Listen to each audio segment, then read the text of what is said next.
I'm Seamless, and this is a new how to bass tutorial, and today I'm going to show you how to make this sound.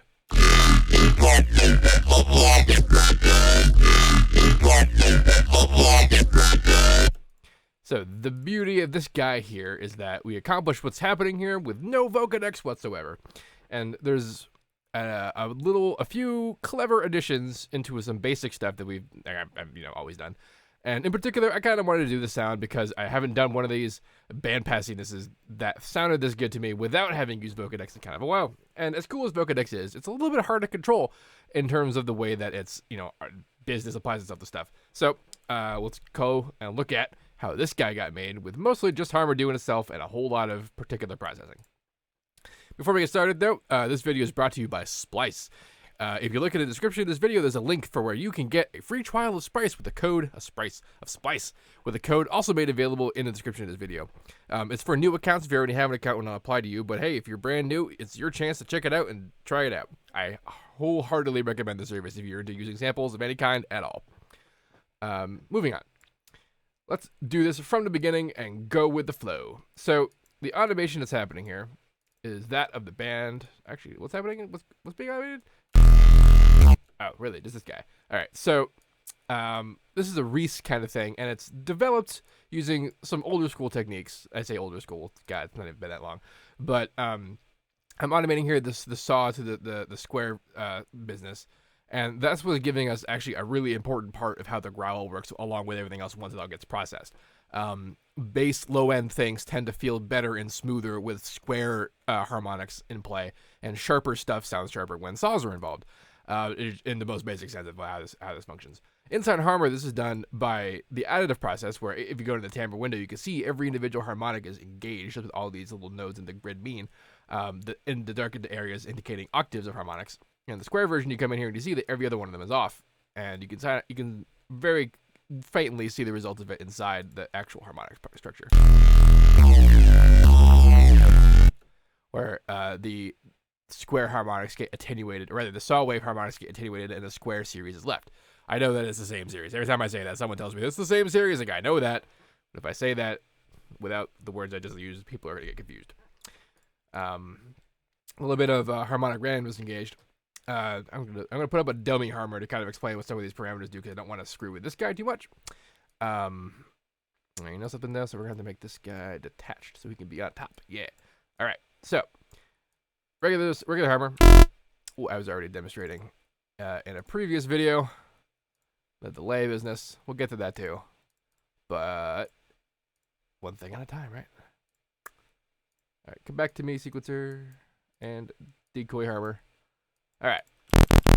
What the phase randomness does, I mean, it does exactly what it sounds like. You can actually manually control per harmonic where the phases go, or you can use this randomizer to mess it right up.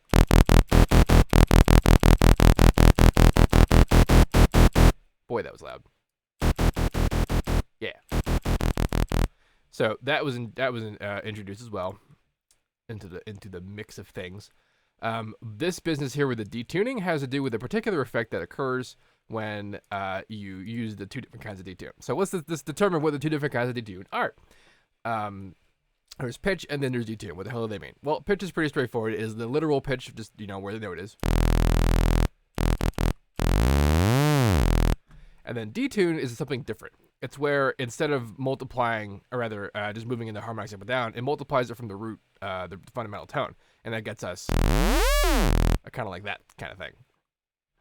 And where this is valuable is if I keep it into even numbers, it stays even. And then in particular, if I just go to the detune 2, it's actually the same series set as the square waves, which is another and specifically different kind of way of getting the square wave series. You could say that you can see there's differences in how the harmonics are distributed. But the value of it here is that if you go to whole numbers, it detunes it, and literally, like you can hear it kind of actually sound like it's changing pitch. And its effect isn't apparent immediately, but when you compress or otherwise distort together, crush it, you can hear the phase cancellation between the fundamental tone and, well, I guess everything else. that's fine and dandy. Usually I left like this in the past, but there's actually a thing you can do to fix the detuning nature of it, because it is changing the note a bit and it can get across poorly. So what you do is you put up here to multiplier 2 and then divider 2. So the divider side of these things allows you to go down. So if I want to go down an octave, I divide it to go down an octave. These are, of course, ratios. They work a lot like the same way they do inside Citrus. If you double it, then it goes up. But then if I divide it double, this is just the same thing. It's just fractions. 2 to 2 equals 1 to 1. And this means, though, that I can go down by hundredths. Thousandths? Hundredths. Well, now I did thousands. So if I go down by the same amount that I went up on the detune, I can fix the detuning part, because the fundamental will be the one that's detuned downward in this way. And it will get the same warbling going around. But the apparent pitch, all the other harmonics that are on top that we really can, the only ones that we can actually hear, will be correct. The sum will be off, but chances are you're going to chop that off and replace it with something other sub anyway, right? Not that I did here. Another reason why that had to be that way. This one went up 3 and down 3, so that's sort of what's going on there. On top of that, I'm also automating the unison pitch thickness, so I'm engaging unison, and I'm putting it on, it's coming off, and so a little bit is left there, so it's like the parameters coming from here and going, and then staying there after every note that it hits. And the reason for this is that it gives it time, you can sort of see the result, it gives it time for the harmonics to get spread in pitch, particularly precisely according to this graph here. What the hell is this graph? Well, if you've never ever seen Harmony before or seen me use it before, let's kind of go through what's that supposed to be doing. Regular old synths have jolly old unison. Unison is what you do when you create a clone of the single voice you're doing and then change particular parameters of those individual voices played at the same time. And the typical options here are phase, where it'll change from starting everything together to starting things with like sometimes in the middle of the saw or on the end of the saw, and then also at the beginning of the saw, so that you don't get that like pluckiness to it. And then pitch will determine how often, like how fast that change occurs. And panning means panning. Now, in regular old unison land of regular old synths, what this is going to do is it's going to pitch essentially every harmonic up in the same amount all at once. But in here, in the harmonic unison pitch window, we can actually specify which harmonics have expression amount of the unison. By that, I mean all the way down means it's off, in the middle means it's where the parameter was, and then you can go above it as well. So if you look at the graph up there, you can actually see only that section is active in terms of unison. So this lets you inside a single, inside unison rather, to control per harmonic how strong the unison is. Along with a lot of other stuff, it lets you do some nifty things, but in particular what we're doing here is letting it be different so that the pitches go in different locations, but I'm not letting it go like perfectly freely. I'm not just letting it run. I'm letting it do that for a little bit and then shutting it down a bit so it's moving slowly, but only after it's already moved a lot so that it gets somewhere. We've moved the pitches, and that means the phases have moved, and now we create a profile of cancellation inside the spectrum that gets us a new sound. Doing that on top of this Reese business. So like normally you get Reese's out of doing unison, but doing it through here, this is what's changing the character, and then this is what's causing the Reese. So, which is nice because I can change whatever I want in here, and this will ensure that the rhythm of it is identical. So let's actually talk about these guys for a second, because I only recently discovered what the difference of these guys actually mean. This is the unison, like the distribution from center, essentially, on the pitch. Uniform is the only one that I tell for sure what it is, which is to say that it is completely, perfectly, evenly distributed from a center point. So it's like if I had 6 voices, you would see 6 perfectly like evenly distributed like dots along a line. And then Hertz mode and random is what it sounds like. It's random distribution, and classic and blurred are like moved a little bit. These are actually controls you have in Serum as well. You can change the spreads position, including but not limited to even making chords out of your unison. It's pretty widespread there. Anyway, moving on. A big part of what's happening here is going on inside the phaser. The phaser is on, and it's in harmonic mode, but the harmonic mode does something special. The other two modes are octave and hertz, which are present, as you see, everywhere. And the difference between octave and hertz is actually also present outside of this. This is present inside just about everything. And the difference is located thusly. You see how up here where it says C1, C2, C3, C4, this is telling us what note exists in what frequency range if you were to play its fundamental. You play a C5, and here it is, a frequency would appear at C5.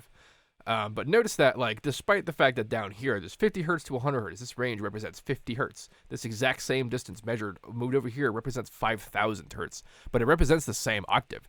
This equalizer and the way that this is distributed is distributed according to octave distribution, where octaves and the harmonics that represent them are represented evenly. A lot of things change differently when you do that. In particular, let's go get our decoy harmor. The phaser is very particularly obvious. So right now, even looking at the harmonics can be changed in this mode, and we can see here where we see, like, here's the harmonic, the first fundamental, and then the first partial is really far away from the fundamental and not evenly distributed between the individual harmonics. That's how you know you're looking at it in octave mode. And here I have it in octave mode, and you can see the lines are evenly distributed. And I go to Hertz mode. Now it's evenly distributed to hertz, and that has a different visual as well if you wanted to do that. And where every hertz is like just 1 hertz, 2 hertz, 3 hertz, the frequency number is just, well, whatever the lowest actual output, the fundamental tone, is being represented evenly. And as you can see, this actually is not a very workable distribution of a visual, because all the things that we really like care about musically exists down here. And then this is just a shit ton of really high frequency stuff that we're probably going to EQ in one fell swoop most of the time. Hertz mode, of course. Keep playing the guy by accident. Hertz mode actually will look evenly distributed in the Hertz distribution, but also bent in the octave distribution. Especially the octave distribution will look bent in the Hertz distribution. Yeah. So Hertz and octave are just that particular balance, and that's the truth for all things as you see them like written that way. But what does harmonic mode do? Harmonic mode changes its position according to the individual harmonic's pitch change. What does that mean? Well, you see how I made this like little house thing going on in the pitch, right? If I just go to 2 voices and put it up in there, don't do much, it doesn't do much. But if I move this guy around, you can see that as these harmonics pitches are being changed, you can see them move. It's also changing their relationship with the phaser. There's a number of ways that this could be applied. I could not use this at all, and to get some prism involved, and you can see it showing up there now. And that's because we have this pitch change shape applying itself to creating this pitch change inside the spectrum, which is getting us a change in the phaser, because the phaser's position is tied to an individual harmonics pitch relationship. I hope any of that made sense to you. Inside the actual sound, we're utilizing this by having the unison pitch be all over the place and having it be in a position. And like when we do this stuff like this, the positions of the pitch and the phase are extremely important and will like change your tone dramatically. And as well as like the width and the offset of your phaser. I notice I have speed and keyboard tracking off. It's not moving at all except for where I tell it to move. And because I have it on pitch, it's moving initially because of the motion of this being automated in here. And plus, I'm also doing a whole host of stuff inside the articulator here, mostly with keyboard mapping. So you can see that like when the pitch moves, it moves around, but it's not moving around linearly. It's not, well, I mean, it's linearly here, but it's not moving around perfectly keyboard track to what the actual sound is doing or what the notes are doing. And a lot of the keyboard tracking, I did a lot of keyboard tracking in the sound here. A lot of it existed purely to escape a particular thing that happens when all of your parameters are perfectly pitch tracked, where it kind of sounds like you're playing a sample, where you play a higher note and every quality moves exactly linearly perfectly up the scale. And sometimes that's cool, it works out well, but you can kind of get away from that by just legislating it, essentially, by saying that, no, you're going to go in a particular location and it's not going to be totally in line with what would have been a perfect pitch adjustment. I did that to the width, I also did it to the offset. And I believe I'm also automating the offset. No, I'm not, so I'm just doing the position with the pitch. In addition to all of this, I'm distorting it. Let's see what it sounds like without that. You can kind of hear the Reese doing its Reese business, but mostly you're hearing the automation of the square doing its thing. But once you put the distortion on there, I'm using log. I like it just because it's basically the same kind of basic saturation you see me use on a quick wave shaper distortion, where you just kind of like put it on, put a curve on, and then boop, because it's a logarithmic function. And it basically just means whatever amount of level there is, it will be more or less evenly upped. Versus clipping distortion, which isn't really present here, where it goes until it hits a limit and then it stops. This is a sort of a smooth level increase from 0 to maximum. And I'm mixing a little bit of the original dry in here. This mixing knob position lets you do, like, if you put it in here, it's what's coming out all the way dry, all the way wet rather. If you do this, it's all the way dry, and then there's a phased version and then a different phased version, and you can do lots of utilitarian stuff with your distortion just using that. What's all the way up where it is. I brought the amount down a little bit from default just because it was a little too harsh. That's, to taste stuff. I moved the phase start. I just noticed that a little bit over there. I'm not sure that had a real impact on the sound, but I did just note it was happening. In the drop down menus of stuff, along with what's going on, I also got this phaser mask. So a phaser mask, what it does is that you can see the phaser, like, it has its impact. It cuts in the frequencies and whatnot. And what this has done is that it stopped it from going all the way up top. So the top end there isn't like a little too tin canny, which sometimes can happen if, and this is actually a vocoder thing that happens a little too often, where it's doing its whole thing all the way up there, and maybe evenly or not, and it kind of rubs me the wrong way. This way, it kind of gently fades into solidness, a solid sort of saw and or square, depending on what this guy's doing. And then down here as well, I have the phaser not interacting with the lowest harmonics and letting them just be their deal. There are, which is kind of neat because I'm putting them out here through this filter over here, so there's a little bit of the modulation still happening here from the original Reese, but mostly it's solid sub, which is what I need. Yeah. How do I want to do this? Oh, that's right, I'm going all the way up there. Cool. Am I missing anything in here? Phase width, offset, pitch thickness, prism. Yep, so I had the prism on, and I don't think it's on. It's not on right now, and so I'm not really using that. Oh, yeah, so when you're doing the Reese stuff, and you might notice that your sound isn't like really punching through as hard as you want, you can up the volume of the lowest harmonic in the stack, and because it's the thing causing the phase cancellation, the phase cancellation will become a little harder. I didn't need to push it that hard here. So the local EQ, there's two EQs inside Harmony. There's an EQ, a global EQ, that's what this guy's called, the global EQ, and the local EQ. What the local EQ is just like the regular EQ, only a note follows.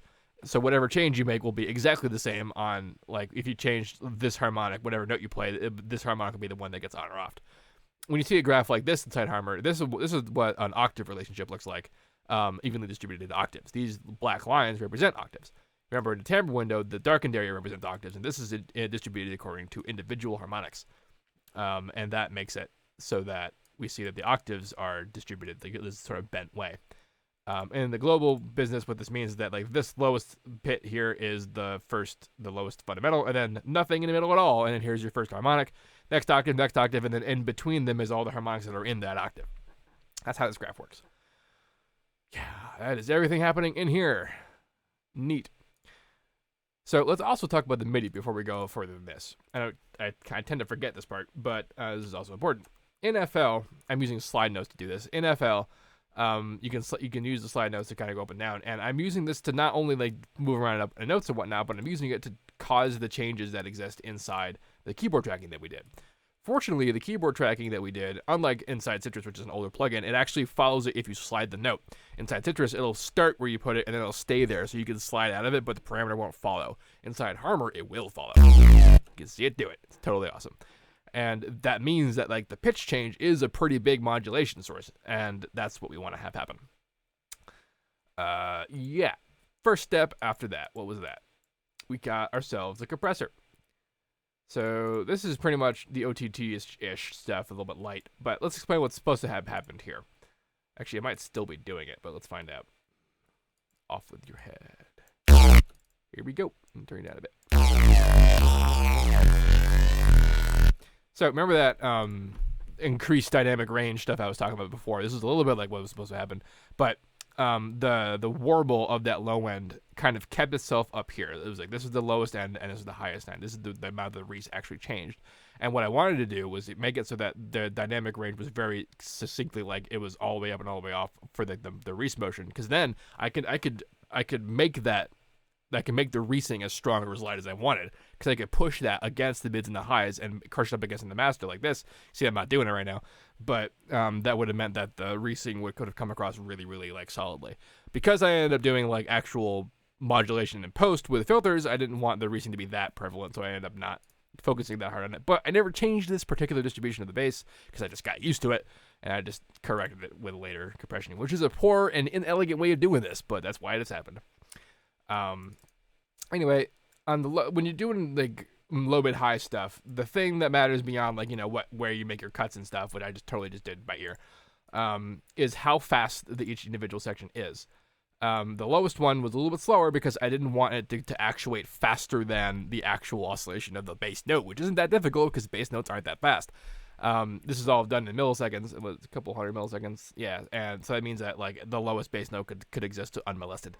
Highest and the mids and higher frequencies are faster than that, which means they can exist at those speeds.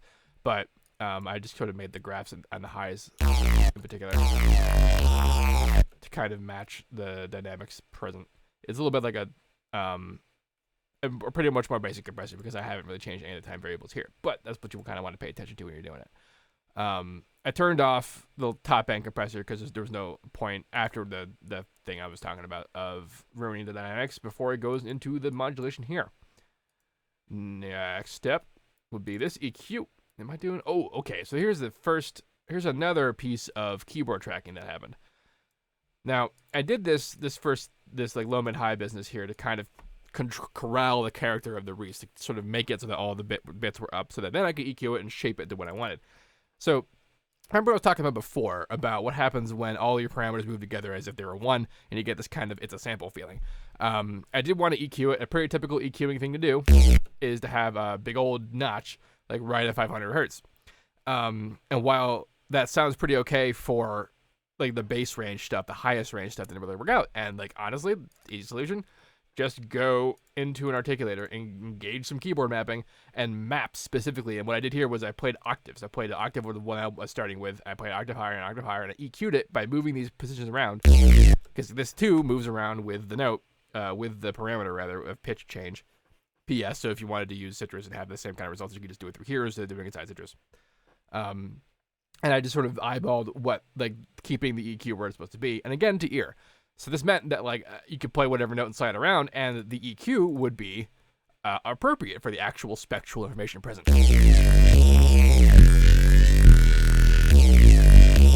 I did that decision with a lot of the air stuff already on. So if you're wondering why it sounds like ridiculous now, that's why. It's difficult to sort of get the context of what I was doing at this stage to have arrived at this decision. But the whole 500 hertz thing is just very common. I've done it a lot. I consider this to be a post EQ of the multiband doing, so I created a limiter to just put it all in there. As you can see, it's pushing it in quite hard. It's because it was doing a lot of that, and I wanted it to really burn. You don't really need to hear that. It's not going to sound like much. Just kind of keeping it in place. And then all the hullabaloo of this dude. So this is all the animation out here. We have this dude. This is the band pass that's doing all the main stuff. We have this guy. This guy. Yeah, these are the frequencies of two peak filters. And then this is the level of that peak filter, which this is a bipolar thing. We can either boost it or we can cut it, and it's moving around. So it's actually doing a lot more than my typical kind of 2-notch setup.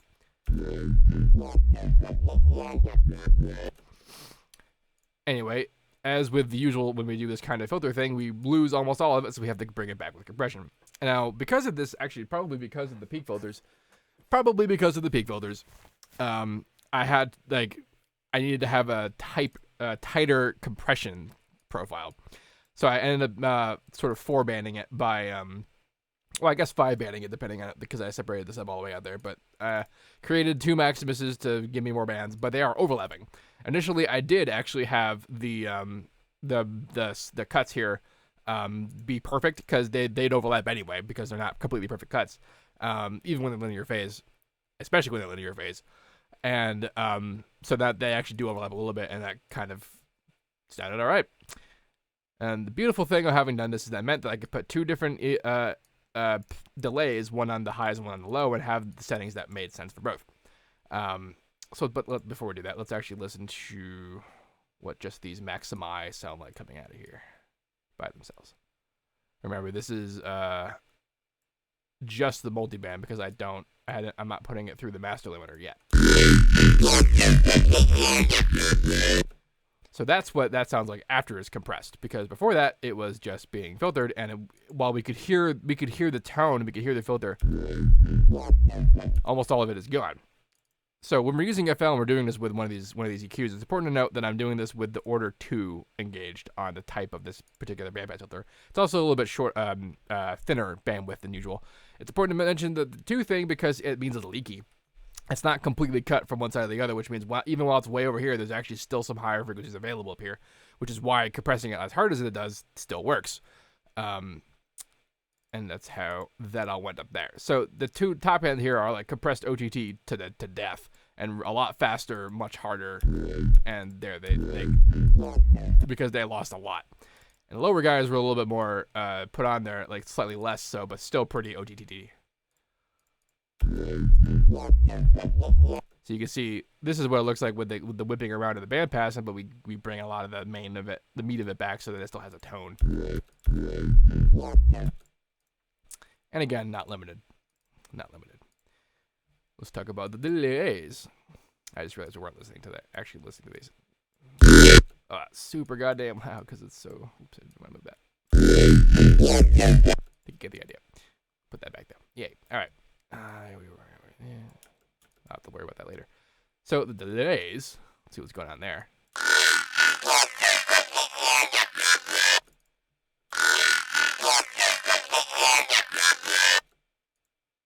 That's weird that it's. Oh yeah, that's right, because it's already cut off here. So the way the delay works. This is a delay 3. It's a relatively recent addition into the FL stuff. And you can directly modify the time parameter, which causes interesting temporal problems. It's lighter than you might think. I have the wet a little bit off and the tone pretty high, which means that we're not hearing a lot of the middle stuff. But I have distortion engaged on the feedback here. It's a little. I guess it's light. I call it light because I didn't hear a lot of a change from what was going on before it just went on, except for just the easiest action and the highest frequencies, which is what I wanted. Because remember, we're working with Harmor here, and Harmor cuts off at 17K, regardless of what you play, and you can get that activity back just as fine with distortion and this kind of stuff. So, a long way it went. I'm automating this knob, and I'm doing that inside this dude here, and the way I did that is that I linked the X parameter up here to the bandpass filters automation. The bandpass filters automation stayed pretty basically halfway down because that's just where bandpasses sound good to me. And that meant that if I'm going to automate stuff with the X mapping, like the delays, it's going to be like real specific and light. So one of these delays is going down and one of them is going up. And you can see it's just super tiny amounts because if you move those parameters pretty hard, they move a lot. Other stuff gets more specific, it has to go from 0 to top. Is this guy the sub or is this guy the sub? I think this guy is the sub. This guy is the this is the X and Y, the saw and square rather of the Harmor. Yeah. So this other delay, similar deal, only it's being applied to just the lowest end of things. Come back, mouse. Thank you.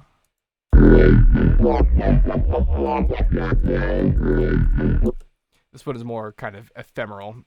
When you attach parameters to things like this, when they move, if you want to adjust their position, but say I want AB it or whatever, you have to come back in here and do that.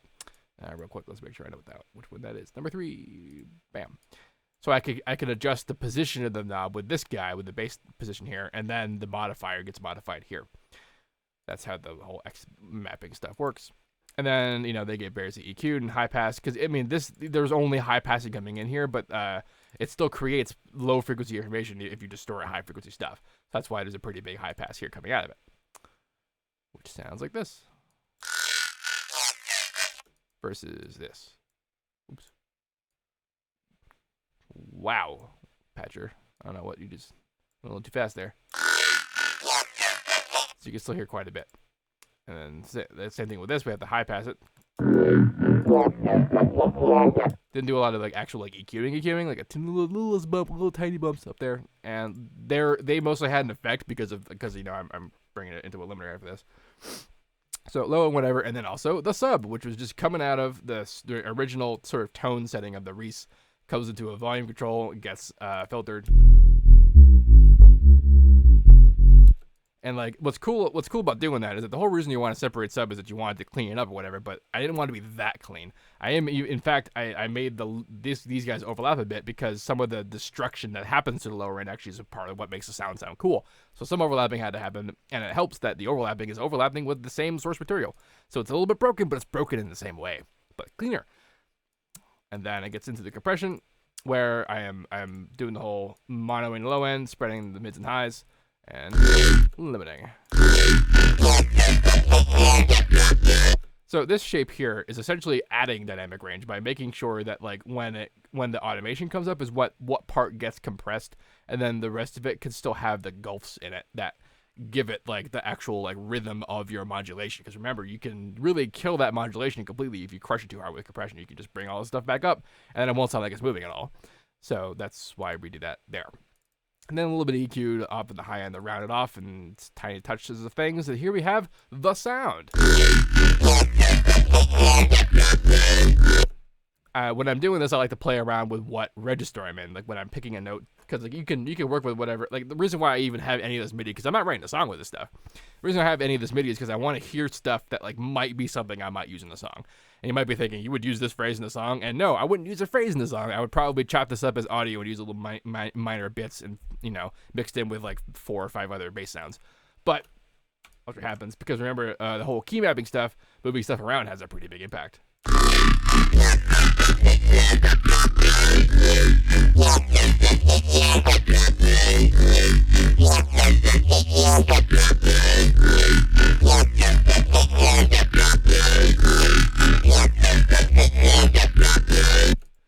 Remember what I said before about the pitch being a pretty big modulator. Anyway, that's this guy here. If you have any questions about this, please let me know. Don't forget to like, comment, subscribe, and check out Splice Sounds, available in the description of this video. And as usual, have a nice day.